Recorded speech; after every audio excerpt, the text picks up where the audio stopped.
पुनन्तो मा देवजना पुनन्तो मनसा धिया पुनन्तो विश्वभूतानि जातवेदा पुनीहि मा। ॐ संगच्छध्वं संवदध्वं शम्भो मनांसि जानतां देवा भागं यथा पूर्वे संजानाना उपासते। प्रेम से मिलकर चलो, बोलो सभी जानी बनो, पूर्वजों की भांति तुम कर्तव्य के मानी बनो, पूर्वजों की भांति तुम कर्तव्य के मानी बनो। ओम शांति शांति शांति। आइए उस परमात्मा का ध्यान करते हुए हमको वो जान दे, हमारा जीवन उभव से तार दे, पार उतार दे, उद्धार हो, जीवन का सुधार हो। ऐसी भाव चेतना के साथ हम जीवन को जिए। हे प्रभु आनंद सिंधु ज्ञान हमको दीजिए। हे प्रभु आनंद सिंधु ज्ञान हमको दीजिए। शीघ्र सारे दुर्गुणों को दूर हमसे कीजिए। शीघ्र सारे दुर्गुणों को दूर हमसे कीजिए। लीजिए हमको शरण में, हम सदाचारी बने। लीजिए हमको शरण में, हम सदाचारी बने। ब्रह्मचारी धर्म रक्षक वीर व्रतधारी बने। हे प्रभु आनंद सिंधु ज्ञान हमको दीजिए। दीजिए हमको शरण में, हम सदाचारी बने।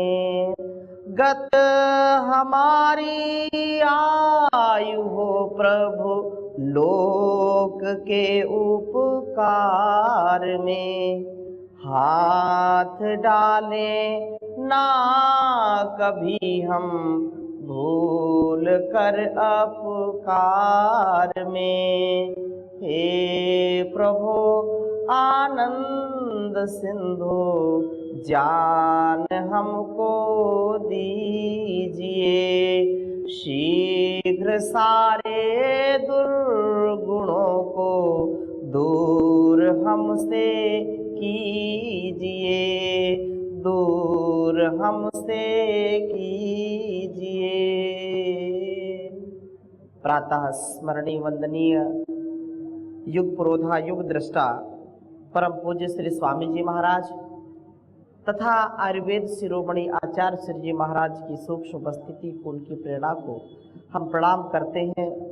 हमारा सौभाग्य है कि ऐसे समर्थ गुरुओं का सानिध्य हमको मिला है। ऐसे गुरु हमको जो ज्ञान से, विज्ञान से, प्रज्ञान से युक्त करते हैं, देश और दुनिया के लिए, समाज के लिए, घर परिवार के लिए हमको योगी बना रहे हैं। और इस पावन अनुष्ठान में, पवित्र इस महायज्ञ में गोवा प्रांत जो बहुत ही सात्विकता के साथ पूरी हमारी यह जो परम पूज्य स्वामी जी महाराज का संकल्प है, स्वप्न है, उसको मूर्त रूप देने के लिए, उसको जन जन तक, घर घर तक पहुंचाने के लिए हमारे पूरा ये पतंजलि परिवार कटिबद्ध है। एक बार जोरदार अभिनंदन करें। और हमारे बहुत ही यशस्वी राज्य प्रभारी आदरणीय कमलेश जी, भारत स्वाभिमान, एक बार जोरदार अभिनंदन करें। हमारे पतंजलि योग समिति आदरणीय विश्वास जी के लिए भी जोरदार अभिनंदन करें। हमारे श्रद्धामयी संध्या जी जो महिला पतंजलि योग समिति का मार्गदर्शन पूज्या दीदी के निर्देशन में करती हैं, जोरदार अभिनंदन। और जो निरंतर गौ माता की सेवा, कृषि की सेवा में लगे रहते हैं, ऐसे हमारे बहुत ही श्रेष्ठ और बहुत ही विनम्र हमारे आदरणीय कमलाकांत जी के लिए बहुत जोरदार अभिनंदन करें, जो पूरे भारतवर्ष में एक आदर्श गौशाला का संचालन करते हैं। पतंजलि सेवा समिति जो आदर्श सेवा देती है और पूरी टीम जो निरंतर सहयोग करती है, ऐसे हमारे सहराज्य प्रभारी आदरणीय गिरीश जी, आदरणीय सुनील जी के लिए जोरदार अभिनंदन करें। हमारे बहुत ही विनम्र, बहुत ही जो सेवा से युक्त है, सेवा भाव से जो सदा आप प्लावित रहते हैं, ऐसे भाई पोपट जी के लिए एक बार जोरदार अभिनंदन करें। और हमारे आदरणीय रामा जी के लिए भी एक बार जोरदार अभिनंदन करें, बहुत यशस्वी हैं। और पूरे जो है, क्योंकि यह टीम बहुत ही यशस्वी है और सदा गुरु का आदेश उपदेश संदेश को आत्मसात करती है, ऐसी ये पूरी जो है पश्चिम गोवा जिला समिति, ये एक बार सबके लिए जोरदार अभिनंदन करें। अलग अलग उत्तरदायित्वों का निर्वहन करते हुए सब एकात्म भाव से, एक ही भाव से, एकत्व और सह अस्तित्व के भाव से सदा आप्लावित रहते हैं। और आप सब श्रद्धा की योग्य उपस्थित मातृशक्ति, सभी हमारे भाई जो कर्मठ जो योग शिक्षक हैं, जिला प्रभारी, तहसील प्रभारी के रूप में, एक आदर्श साधक के रूप में जो सेवा आप देते हैं, वास्तव में वह अद्भुत है, अनमोल है। और अभी जो परमात्मा की हमने प्रार्थना की कि प्रभु हमको हर प्रकार से संबल दे, शक्ति दे, जिससे हम कभी निराश न हो, कभी हताश न हो। संगठन की सेवा, संस्थान की सेवा, घर परिवार की सेवा और पूरे समाज की सेवा का जब हम व्रत रखते हैं, बीड़ा उठाते हैं, तो अनेक कठिनाइयाँ आती हैं, अनेक समस्याएं आती हैं। उन समस्याओं के समाधान में हमको सदा रहना चाहिए। व्यवधान तो आएंगे, उन व्यवधानों को हम व्यवधान न माने, हम समाधान में रहें। जो जैसा कर्म करेगा वैसा उसको फल मिलेगा। हम अपने जीवन को संतोष से युक्त पूर्ण पुरुषार्थ करें और पूर्ण संतोष युक्त जीवन जिए। इस दृष्टि को सदा रखें कि जब हमारे गुरु, हमारे आदर्श, हमारे मार्गदर्शक, हमारे जो एक प्रकार से माता पिता के रूप में हमको जो मार्गदर्शन देते हैं, समर्थ गुरु जैसा बोलते हैं, वैसा करना है। और फिर इससे आपको दुख नहीं होगा। कुछ लोग सामर्थ्य होते हुए भी कभी निराश होते हैं, उदास होते हैं, कभी हताश होते हैं। ऐसा एक बार भी नहीं, क्योंकि उस प्रभु की कृपा सबके अंदर समाहित है, वह सदा ही हमारा उत्कर्ष करता है, उत्थान करता है। इसलिए आनंद में रहें। आनंद का उल्टा शब्द नहीं कोई भी। आनंद से आप जो है कोई भी विपरीत नहीं जाएगा। आनंद से सीधा आप परमानंद की प्राप्ति करेंगे। जैसे सुख है, क्षण भर का सुख, फिर दुख है। सुख का उल्टा क्या है? दुख। और मजा का उल्टा क्या है? सजा। मजा है तो सजा है, सुख है तो दुख है, लाभ है तो हानि है, मान है तो अपमान भी है। लेकिन आनंद में जीने का कोई भी साइड इफेक्ट नहीं है, कोई इसका उल्टा शब्द है ही नहीं है। इसलिए आनंद में रहो, परमानंद में रहो और पूरे उत्साह में रहो। बहुत सुंदर बात कही है। आनंद स्रोत बहे रहा पर तू उदास है, आनंद स्रोत बह रहा पर तू उदास है, अचरज है जल में रह कर भी मछली को प्यास है, अचरज है जल में रह कर के मछली को प्यास है। फूलों में जो सुवास, ईख में मिठास है। फूलों में जो सुवास, ईख में मिठास है। भगवान का तो कण कण में प्यारे निवास है। भगवान का तो विश्व के कण कण में वास है। आनंद स्रोत बहे रहा पर तू उदास है। अचरज है जल में रह कर भी मछली को प्यास है। टुक जान चक्षु खोल कर देख तो सही। टुक जान चक्षु खोल कर देख तो सही। जिसको तू ढूंढता, जिसको तू ढूंढता वो सदा तेरे पास है। जिसको तू ढूंढता वो सदा तेरे पास है। आनंद स्रोत बहे रहा पर तू उदास है। अचरज है जल में रह कर भी मछली को प्यास है। कुछ तो समय निकाल आत्म शुद्धि के लिए। कुछ तो समय निकाल आत्म शुद्धि के लिए। नर जन्म का उद्देश्य ना केवल विलास है। नर जन्म का उद्देश्य ना केवल विलास है।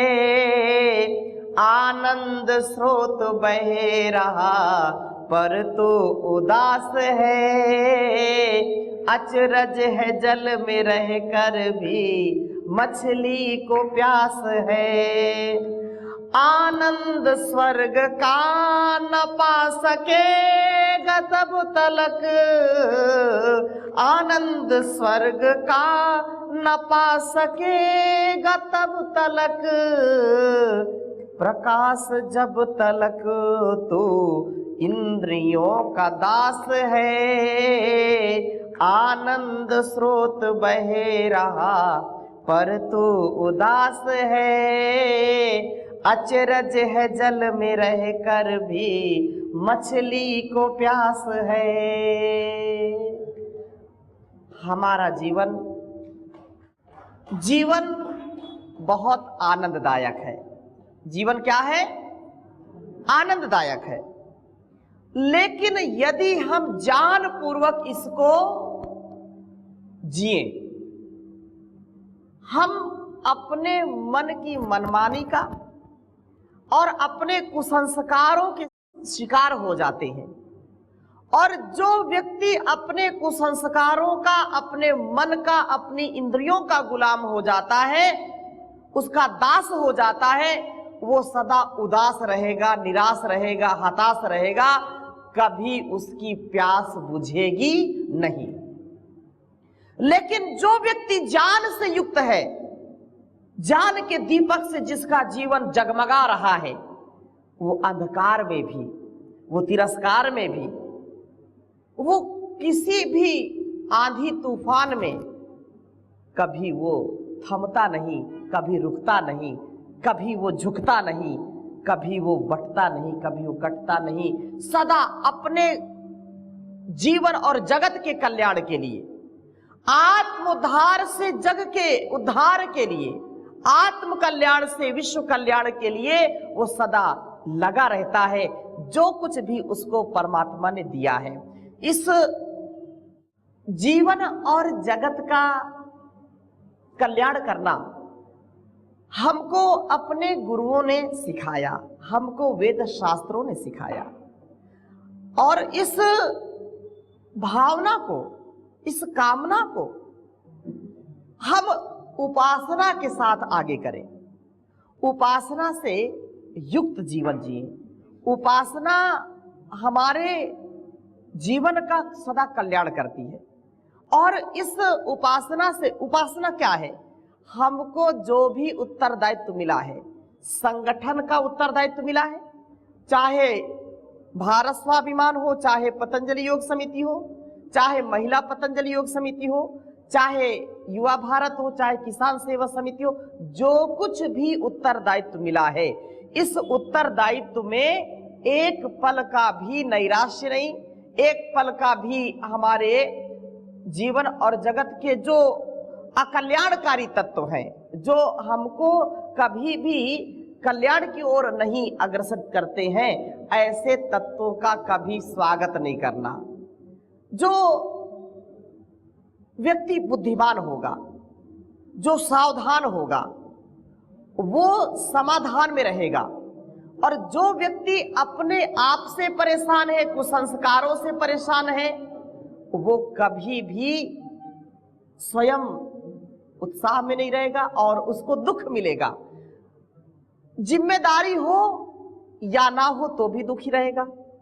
लेकिन जो व्यक्ति अपने जिम्मेदारी का पालन अच्छी प्रकार से करता है, वो कभी निराश हो ही नहीं सकता है। और ये सबसे बड़ी सेवा है, योग की सेवा सबसे बड़ी सेवा है। योग का, अध्यात्म का, अपनी सनातन पुरातन परंपरा का जो मान करता है, जो उसका सम्मान करता है और उसको जीवन में जीता है मनसा वाचा कर्मणा, वो कैसे परेशान हो सकता है?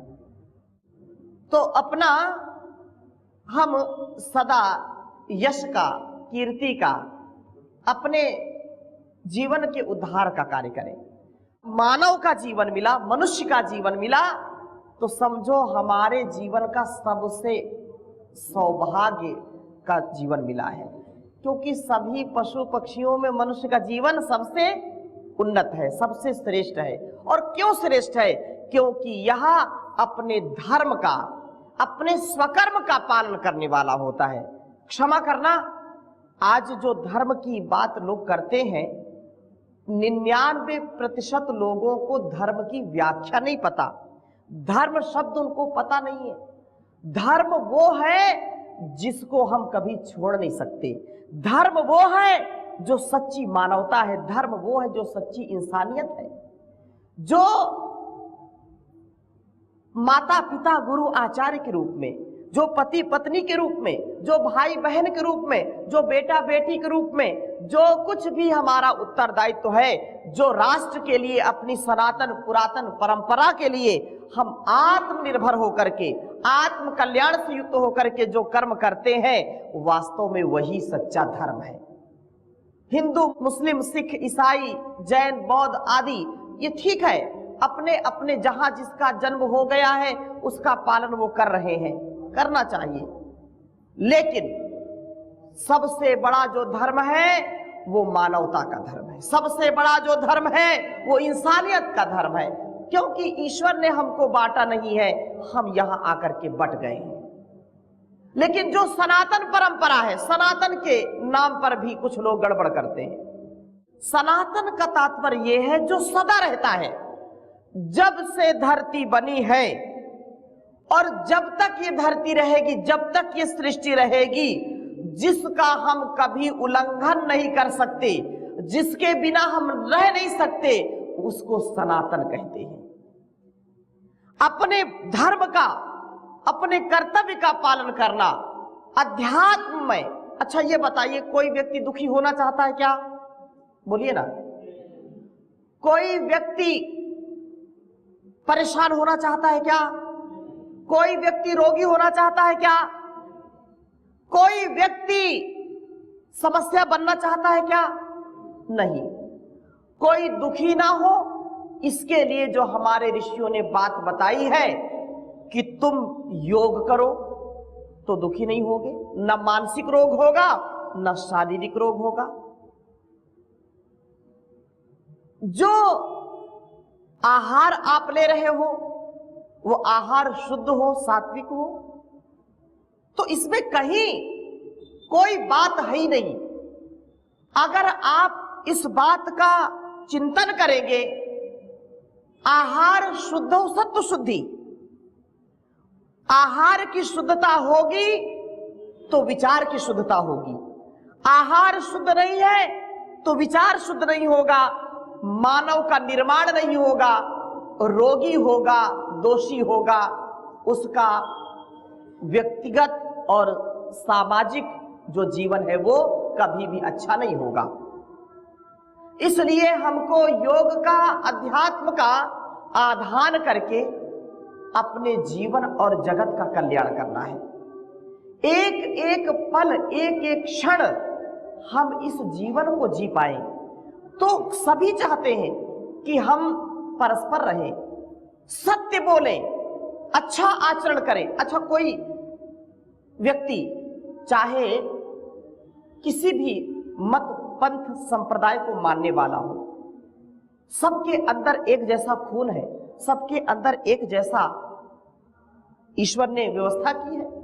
किडनी, लीवर, आते, इस पूरा शरीर, हम यदि इसको आत्मसात करें कि वास्तव में जो जीवन है, उस जीवन की दिव्यता, जीवन की भव्यता जो हमारे हजारों, लाखों, करोड़ों वर्षों की परंपरा है, उस परंपरा का निर्वाहन हम करें तो उस निर्वाहन से हम सब सुखी होंगे। जो डॉक्टर होते हैं वो क्या किसी को देख कर के इलाज करते हैं, कौन हिंदू कौन मुस्लिम है?